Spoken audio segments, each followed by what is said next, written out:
1차 방정식의 풀이는 연습이 많이 필요합니다. 그래서 교과서에 있는 문제뿐만 아니라 문제집에 있는 문제들도 좀 다양하게 많이 풀어봐야 됩니다. 일단 1차 방정식 풀이를 하기 위해서는 등식의 성질 중에 이항이라고 하는 것, 양변에 같은 수를 더하고 빼도 등식이 성립한다라는 것을 좀 더 간단하게 이항이라고 하는 것으로 표현을 하게 되는데, 자, x 더하기 300은 400 이렇게 되어 있죠.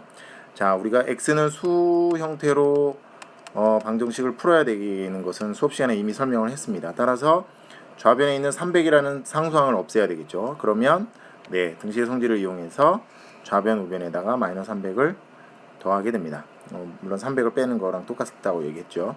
그래서 좌변을 정리해 보면 플러스 300하고 마이너스 300은 0이 되니까 좌변에 x만 남죠. x는 우변에 400 마이너스 300 이렇게 되는데, 자, 그러면 수업 시간에 얘기했던 것처럼 x 더하기 300은 400이라는 방정식과 x는 400 마이너스 300이라는 방정식은 같은 방정식입니다. 참이 되는 미지수의 값이 같기 때문이죠.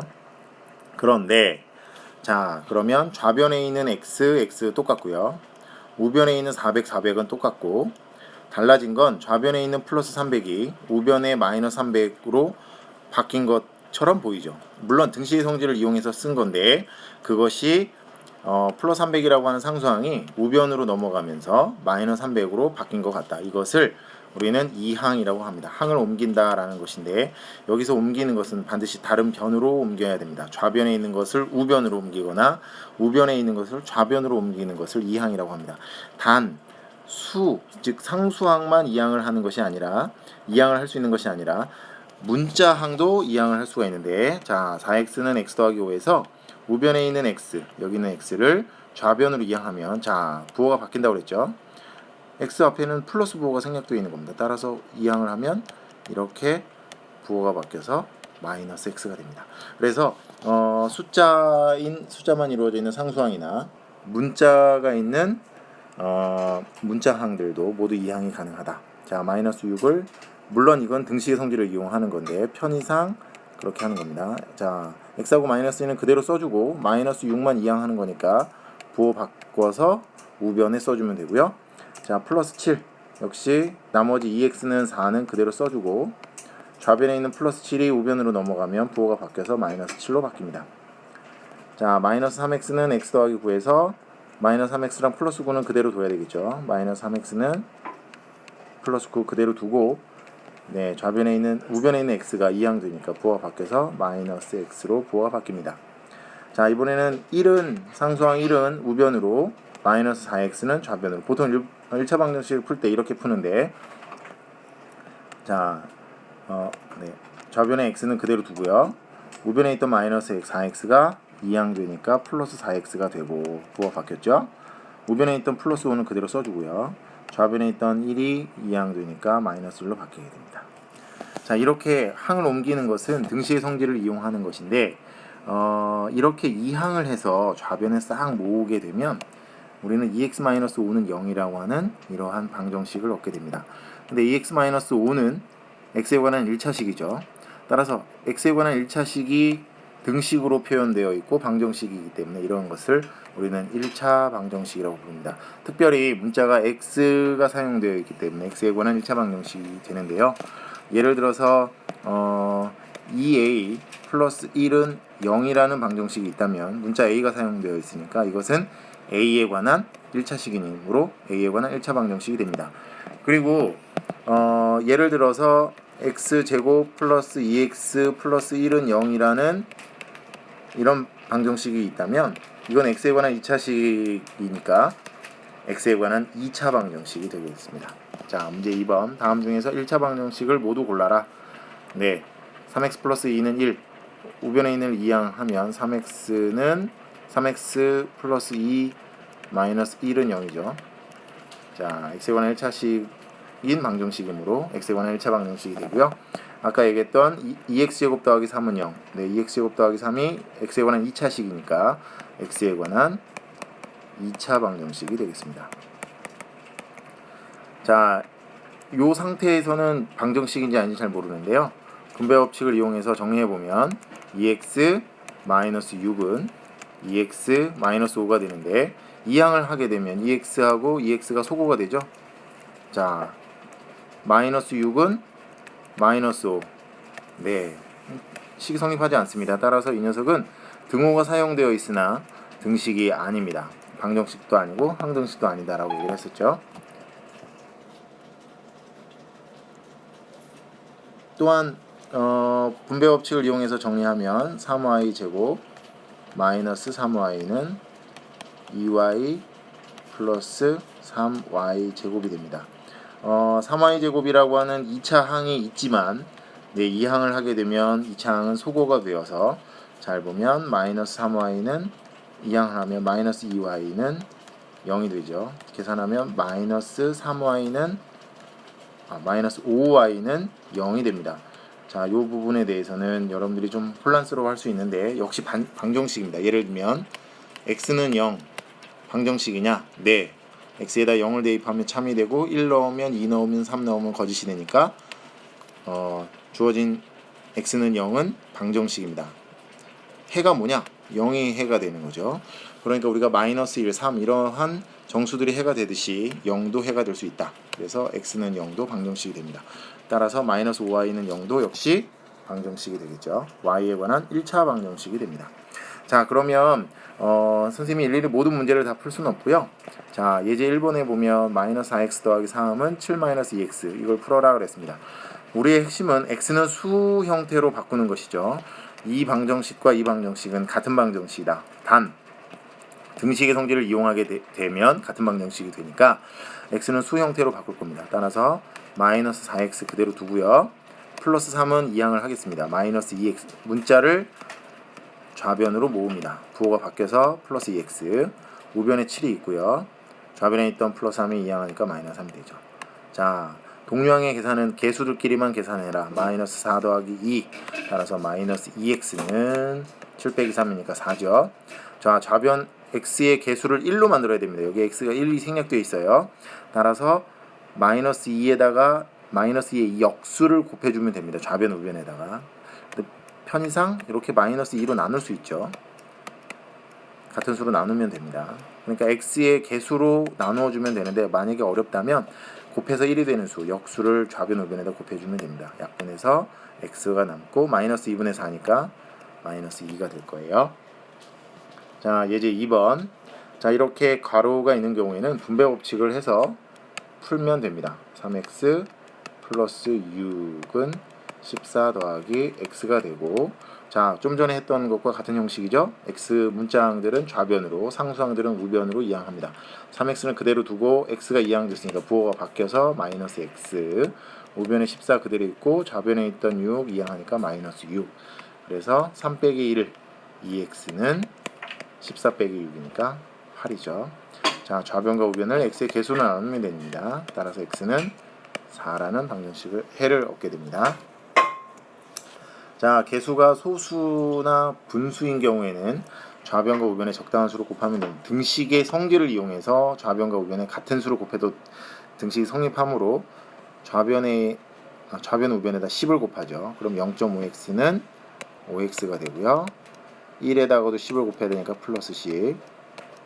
0.2x, 2x, 마이너스 1.1은 마이너스 11 이렇게 계산이 됩니다. 이걸 가지고서 네, 좌변의 문자항 이항하죠. 2x 이항에서 마이너스 2x가 됐고 마이너스 11에 플러스 12 이항 됐으니까 마이너스 10 부호가 바뀌었습니다. 그래서 동류항끼리 5 빼기 2 하면 3x 마이너스 11을 마이너스 10이니까 마이너스 21. 좌변하고 우변을 3으로 나누게 되면 x는 마이너스 7을 얻게 됩니다. 2번 같은 경우에는 분모에 있는 3과 2를 없애기 위해서 좌변과 우변을 6을 곱합니다. 6 곱하기 3분의 x 더하기 1은 6 곱하기 2분의 x 더하기 2 이렇게 되죠. 그래서 분배 법칙을 하는 겁니다. 그래서 분배 법칙을 하게 되면 3하고 6 곱해서 2x 6 곱하기 1 되니까 6이 되고요. 6 곱하기 2 약분하면 3x 6 곱하기 플러스 2가 되니까 12가 됩니다. 그래서 좌변으로 3x를 이항하면 마이너스 x 플러스 6이 우변으로 이항되니까 12 마이너스 6이므로 6. 그래서 마이너스 x는 6이니까 좌변 우변에 마이너스 1을 곱하면 x는 마이너스 6이라는 형태를 얻게 됩니다. 좀 복잡해 보이겠지만 일단 개수에 소수나 분수가 있으면 양변에 적당한 수로 곱해서 개수를 정수로 고칩니다. 양변에 같은 수를 곱하거나 나누어도 등식이 성립한다라는 등식의 성질을 이용하는 겁니다. 가로가 있으면 분배 법칙을 이용해서 가로를 풉니다. 미지수 x를 포함한 항은 좌변으로, 상수항은 우변으로 이항합니다. 단 이항을 할 때는 부호가 바뀝니다. 자, 양변을 정리해서 AX는 B 형태의 꼴로 붙입니다. 동류항들끼리 정리하면 돼요. 그리고 X의 개수 A로, 양변은 X의 개수로 좌변하고 우변을 똑같이 나누어주면 우리가 원하는 X는 수 형태의 방정식을 얻게 됩니다. 여기 나와 있는 1차 방정식을 활용해서 문제를 해결하는 순서가 나와 있는데 요거를 잘 기억해서 정리하도록 합니다. 1번 문제의 뜻을 파악하고 문제를 잘 읽고요. 무엇을 무지수로 놓을지를 결정합니다. 무엇을 미지수라고 하는 건 모르는 것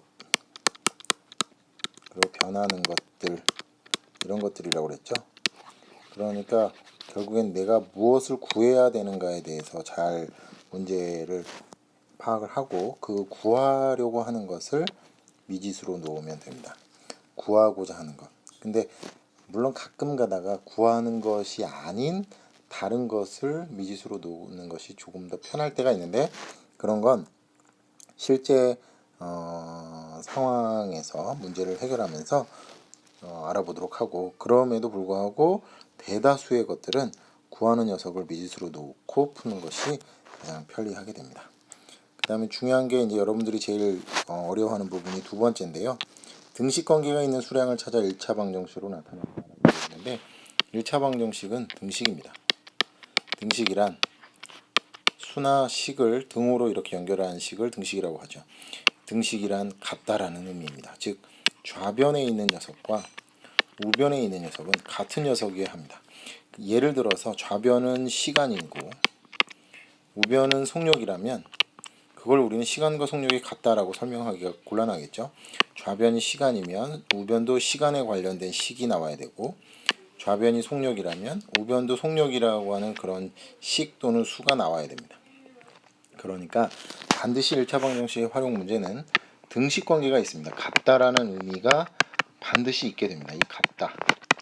이 같다라는 의미를 찾고 그 두 대상을 찾아서 좌변과 우변을 놓게 되면 1차 방정식으로 만들어지게 되고, 그 다음에 이제 우리가 배웠던 방법으로 1차 방정식을 풀면 되고요. 1차 방정식을 푸는 방법은 개수가 소수나 분수인 경우엔 적당한 수로 곱해서 개수를 정수로 만들고, 가로가 있다면 분배 법칙을 이용해서 가로를 풀고, 문자들을 좌변으로 상수항들을 우변으로 이항을 하죠. 이항할 때는 부호를 바꾸어야 됩니다. 그렇게 해서 AX는 B 형태, 그래서 좌변과 우변을 X의 개수로 나누게 되면 X는 수 형태가 되는데, 이렇게 방정식을 풀고 마지막에 구한 해가 문제 뜻에 맞는지 확인하는데, 이것도 여러분들이 보통 방정식에다 대입해서 우리가 참여되는지를 확인하잖아요. 실생활 문제, 활용 문제에서는 방정식에 대입하는 것이 아니라 문제에 대입을 해서 그 뜻에 맞는지를 확인하는 겁니다. 1번을 한번 보겠습니다. 연속하는 수 17일 때 이런 숫자 같은 경우는 이렇게 동그라미 쳐주면 좋겠죠. 두 자연수를 구하여라. 우리가 구해야 되는 것이 두 자연수입니다. 연속한 두 자연수를 구하는 겁니다. 따라서 예를 들어서 3하고 4 같은 이렇게 연속하는 두 자연수들이 어떤 성질이 있는지를 살펴보면 되는데 3, 4, 4, 5, 5, 6 이런 연속하는 자연수들은 항상 1만큼씩 차이가 나죠. 따라서 연속하는 두 자연수 중에서 작은 수를 x라고 한다면 큰 수는 그거보다 1만큼 크게 됩니다. x 플러스 1. 즉 내가 구하고자 하는 것을 미지수로 x를 이용해서 표현했습니다. 반드시 활용 문제에서는 내가 무엇을 x로 표현했는가를 설명해 주어야 합니다. 그 다음 두 자연수의 합이 17이라고 그랬으니까 x랑 x 더하기 1이 17이 되겠죠. 자, x하고 x 더하기 1은 17과 같다.